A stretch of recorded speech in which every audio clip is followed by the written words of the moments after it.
a meu ver, com... E o Dr. Medina Carreira antecipou aqui em muitos programas a queda que foi a pique de François Hollande e do PS. Depois ficou com 14, 15. o PS com 23. Mas esse é um bom exemplo, de facto, da contradição que existe entre as expectativas criadas e o quadro de possibilidades. Esse eu acho que é um dos exemplos mais paradigmáticos, onde, de facto, foram exacerbadas as expectativas que a Hollande poderia trazer, quer à França, quer, no fundo, à própria Europa, e quando ele chegou ao poder teve de se confrontar com a realidade e com o quadro de possibilidades, que era muito mais estreito. E esse é, do meu ponto de vista, um dos exemplos mais paradigmáticos desta contradição, que de alguma forma está... espelhada nesta desilusão que varre a Europa, não é? Exatamente. Mas não deixa de haver casos surpreendentes. A vitória do Partido Popular aqui ao lado em Espanha. Sim. Mas é uma vitória magra, uma vitória muito magra. É uma vitória magra, mas que levou à queda do líder do PS. Está bem, do PSOE. Cá o PS ganhou e também levou à queda.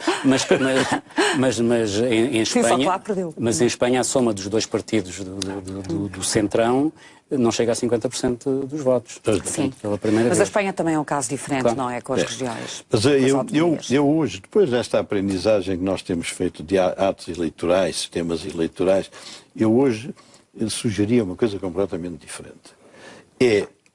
Não se apresenta programas eleitorais, os partidos apresentam, digamos, 60% do Conselho de Ministros. Dizem, convido A, B, C e D, porque vale muito mais do que essas promessas daqueles calhamaços que... Nomeadamente dizerem quem é o Ministro das Finanças. Sim, enfim, 3 ou 4. Educação, saúde, para o Estado Social, porque isso, eu estou convencido que hoje angariaria muito mais votação do que estes programas. Ninguém aqui acredita nos programas, porque eles nunca são cumpridos no essencial. E isto é uma evolução mais do que pôr essas coisas que o Seguro quer e o pessoal a votar, os simpatizantes a votarem no PS, era preferível arranjar 5 ministros capazes e dizer, o meu programa são estes 5 ministros. E depois eles, na fase eleitoral, eles vão dizer o que é que vão fazer. Porque ninguém acredita nem nos chefes partidários, nem na organização dos partidos, nem nos programas eleitorais. Portanto, de certa forma, este resultado das eleições europeias foi um cartão vermelho ao sistema político, tal como eles têm estado organizados à volta dos partidos, chamou-lhe mainstream, não é? São os partidos de centrão, não é? Eu preferia chamar de cartão amarelo, porque o cartão vermelho implica expulsá-los do jogo. E eu ainda acredito que o jogo ainda possa ter alguma regeneração. Bom, mas Marcelo Rebelo de Sousa ontem salientava aqui uma ideia que eu acho muito interessante de analisar, que é o facto de os resultados das eleições europeias não servirem para nada. Porque depois, quando se trata de escolher quem vai ser o Presidente da Comissão Europeia, quem vai ser o Presidente do Conselho Europeu, ou quem vai ser a Ministra dos Negócios Estrangeiros da Europa, não é? Que tem sido aquela senhora que praticamente ninguém conhece, quem escolhe é a Alemanha, a Holanda, a Finlândia e pouco mais. E as pessoas perguntam, mas porquê é que se vota então para o Parlamento Europeu? Eu não ia tão longe quanto isso. Eu percebo que esse argumento é apelativo, mas é menos do que isso. Porque em primeiro lugar, a Comissão vai ter que ser votada no Parlamento. E, portanto, de alguma forma, a eleição para o Parlamento vai ter reflexos na Comissão que vier a ser aprovada. Pode, digamos, a Constituição da Comissão emanar ou não dos candidatos que estiveram presentes à eleição para o Parlamento Europeu. Mas não nos esqueçamos do que se passa, por exemplo, aqui em Portugal. E em Portugal, quem vai para o governo não é necessariamente quem é eleito. Será o Primeiro-Ministro. Mas muitos dos ministros não resultam necessariamente de eleição. Aliás, muitos são independentes. Portanto, quer dizer, eu percebo, digamos, esse argumento é muito apelativo, mas temos que dar também o seu devido desconto. É óbvio que aquilo que estatutariamente está definido no Tratado Europeu é que deve ter em conta, portanto, a escolha do Presidente da Comissão deve ter em conta os resultados das eleições, mas há um processo que é bipartido, que é o Conselho, juntamente com o Parlamento. E que os dois vão ter uma palavra a dizer. Portanto, o Conselho tem alguma autonomia, em princípio deve respeitar os resultados, mas já começámos a ver, nomeadamente, que há alguns Estados importantes, como é o caso do Reino Unido, que não aceitam o Sr. Juncker. Não faço ideia do que é que isso vai dar. E a Alemanha mudou de opinião numa semana, não é? Enfim, não sei o que é que vai dar relativamente a isso, não. Mas seja quem for para a ser escolhido, vai ter que ser votado pelo Parlamento. Portanto, não é possível fazer uma escolha contra a vontade do Parlamento. Sim. Estas coisas da Europa também vão pelo mesmo caminho. Porque também se começa a não acreditar em nada. O último exemplo que me ficou na memória é que estes deputados que saíram, alguns deles votaram um novo estatuto patrimonial deles próprios. Como é que é? Eles aumentaram os seus salários, depois de saírem de lá ainda têm mais umas avanças e umas coisas. Quer dizer, está-se a transplantar... Não sei se é bem assim. Não, pergunto, eu ouvi isso na televisão, se calhar foi aqui, vocês enganaram-se, não? Não sei, eu não noticiei avança nenhuma. Eu não sei dizer quais são os benesses, mas eles já começaram a meter a unha no dinheiro da Europa. E 750 sujeitos ali naquele circo também não servem para nada. É como os 28 da Europa, tem alguém que mandar. Como é que você põe a conversar? Eu estive num Conselho de Ministros com 17. E já é um inferno. Dr. Medina Carreira, mas diga-me sinceramente, acha que pessoas que têm uma responsabilidade tal para liderar mais de 300 milhões de cidadãos devem ganhar quanto? Não, eu não estou a dizer, não acho que se deve. Ou mesmo a nível nacional? Acho que é uma demagogia que se passa aquilo que se paga aos políticos aqui. Pois, porque muitas vezes é o facto de se pagarem os salários que se pagam que abre caminho a outras situações. O problema é que depois a escolha também é uma escolha assim mais ou menos. Há lá 30 que prestam e depois há 200 que andam por lá a cumprir o calendário. Sim. E eu sou porque se paga toda a gente que tem mérito muito. Agora, as escolhas têm que ser escolhas de gente capaz. Agora, quando vão assim a monte, não concordo nada com isso. Mas este sintoma é um sintoma da exploração e os políticos, quando tomam o poder, começam logo a usar. Aqui não se faz isso porque não há dinheiro. E tem-se medo dos resultados. Mas eu não vejo a Europa com muita fé. Com nenhuma fé. Avancemos para o futuro próximo, porque o tempo voa, que é eleições, se o calendário for mantido, eleições legislativas em setembro. O governo que sair dessas eleições tem que fazer o orçamento? Tem que fazer o orçamento. E depois, 2 meses depois, temos eleições presidenciais. Não, mas é que os candidatos já andam aí pela rua. E os candidatos... Eles não davam ao mesmo tempo. Quais candidatos? Os presidenciais. Acha? Então, em setembro já há candidatos presidenciais. Claro, em setembro próximo... Em janeiro, não, mas está-se a referir a setembro que é deste ano. Não, do ano que vem. Eu estou a dizer que para o ano vai haver e os candidatos presidenciais vão ter que avançar antes. Pois é isso que eu estou a dizer. Sim. Para aí, em meados do ano que vem, já se sabe quem são os candidatos presidenciais. Jorge Sampaio avançou com 1 ano e meio de antecedência. Pois, mas isso enfim, lá por razões internas. Mas quando há a campanha eleitoral para as legislativas, se forem nesse tempo, também há essa gente. E também não há gente para o orçamento. Quer dizer, a segunda metade do ano que vem, e por isso é que eu acho que uma convocação de umas eleições antecipadas, se calhar o Presidente da República fala, seria uma Marcelo medida... Rebelo de Sousa já defendeu sim? essa tese, antecipar as eleições para julho, para evitar a confusão que se antecipa com 2 eleições separadas por 2 meses e com um orçamento de Estado pelo meio. Sendo que esse orçamento de Estado também não vai ser fácil, Dr. Vítor Bento, porque nós vamos continuar aqui submetidos a este regime espartano ditado pela Troika, não é? Que não está, mas está. Sim, mas ainda relativamente às eleições e ao calendário das eleições, vamos lá ver, as eleições em setembro e em dezembro têm pelo menos a vantagem de concentrar o calendário eleitoral. Quer dizer, quanto mais dispersar o calendário eleitoral, mais tempo o país vai andar em eleições. Portanto não defende eleições antecipadas? Não tenho uma opinião fechada sobre o assunto. Estou apenas a reagir ao argumento de que dispersá-las para evitar a confusão. Mas eu julgo que dispersá-las aumenta o período eleitoral. Portanto, vamos andar em período eleitoral o ano quase todo, porque para as eleições em julho, o programa eleitoral começa em março, aí, e se o orçamento de Estado for feito por forças partidárias que depois não são as mais votadas?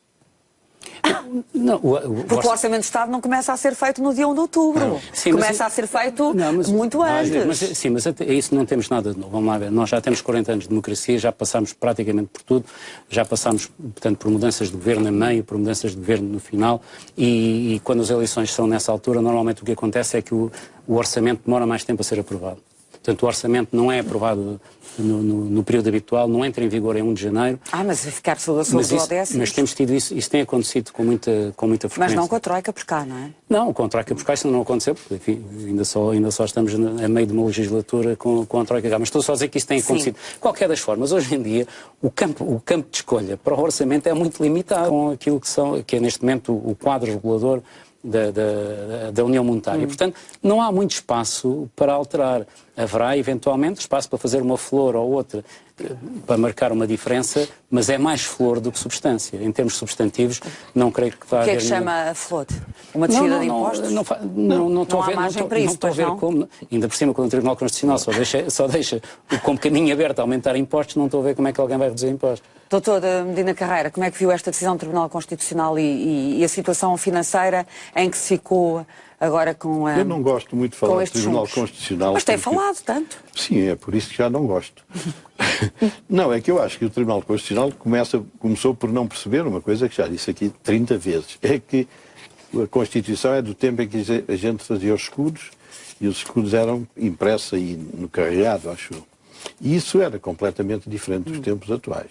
Conseguindo uma interpretação da Constituição que não tenha em linha de conta esse aspecto é alguma coisa que faz o Estado andar com pés de barro. Por outro lado, digamos, não consigo perceber como é que decidem essas pessoas do Tribunal Constitucional. É quando defendem o princípio da igualdade, a igualdade em relação a quê? Funcionários públicos e privados? Sim, é disso que eles falam, mas os privados estão a pagar com 700 mil desempregados a situação de serem privados, enquanto que os funcionários públicos não pagam desemprego até agora. Não sofrem desemprego. Por seguinte, é a igualdade em relação a quê? É a mesma coisa que o princípio da confiança. É confiança em relação a quê? Para nós sustentarmos um certo nível de pensões e benefícios, temos que nos endividar. Quer dizer, como os atuais velhos a confiar, mas os novos vão pagar a dívida que nós estamos a contrair para que eles tenham confiança. Por conseguinte, o Tribunal Constitucional, eu confesso que acho que é uma instituição que, se pudesse desaparecer, o país só beneficiaria. Pois, mas existe, não é? Não, mas está bem, você pediu a minha opinião. Claro. Eles andam só a atrapalhar o trânsito agora. Doutor Vítor Mendes. Aliás, eles próprios falam.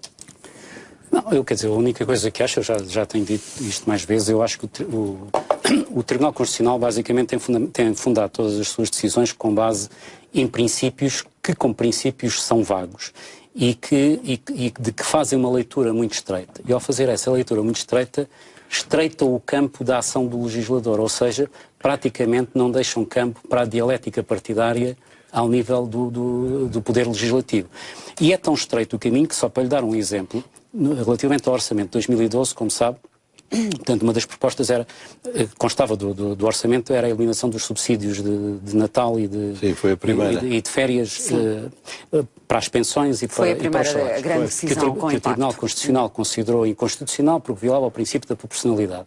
O mesmo assunto foi submetido ao Tribunal Europeu de Direitos do Homem por alguns, portanto, reformados, consideraram que tinham sido violados esses direitos, e o Tribunal Europeu dos Direitos do Homem decidiu precisamente, e aliás eu leio-lhe só a linha da decisão, em vista da situação excepcional e da crise financeira enfrentada por Portugal e o tempo material e tendo em conta a extensão limitada e temporária, o efeito da redução destes subsídios não é desproporcionado nem é excessivo. E, portanto, aqui temos a interpretação de dois tribunais, portanto, um nacional e um europeu dos direitos do homem, em que toda a gente dá sempre uma importância muito grande, que interpretam o mesmo princípio de forma diferente, em que o Tribunal Europeu dos Direitos do Homem entende dar uma liberdade maior à ação do legislador, porque é o legislador que tem a legitimidade democrática para fazer escolhas políticas. Aliás, no mesmo sentido, aparece a declaração de voto dissidente da juíza Maria Lúcia Amaral, que, aliás, dos currículos que eu tive a ver, é aquela que tem mais experiência académica de direito constitucional e que argumenta precisamente da mesma maneira que o Tribunal está a restringir indevida e exageradamente a liberdade que deve caber ao legislador. E isso, independentemente do impacto das decisões em si, é um problema complicado para o equilíbrio do regime e, no fundo, para o equilíbrio dos diferentes poderes dentro do regime. Porque senão, quer dizer, se reduz dramaticamente o campo de escolha da dialética partidária, começamos a caminhar, passo o pleonasmo, para um caminho único. E isso é, de facto, perigoso para o funcionamento da própria democracia. Claro. E não há nada como descer ao terreno. Isto de estar a discutir direito sem olhar para a realidade não pode dar-se não asneira. Em 2010, o pessoal e as prestações sociais, por conseguir dessas coisas que a gente gosta, absorveram a totalidade dos impostos e das contribuições. Tudo. Como é que é possível pôr estes orçamentos em ordem, estas contas públicas, se os impostos só dão para pagar pessoal e as prestações sociais? E os impostos não podem aumentar mais, não é? Já estamos no limite. O segundo dado, isto, creio que nunca o Tribunal Constitucional olhou para estes números, nem faz ideia nenhuma disto. O segundo dado é que as receitas tributárias, vou dizer, em 2011 foram 61 mil milhões. Em 2012 foram 57 mil milhões. 57 mil milhões. Em 2013, 60. E espera-se que em 2014 sejam 61. Quer dizer, com esta brutalidade dos agravamentos fiscais,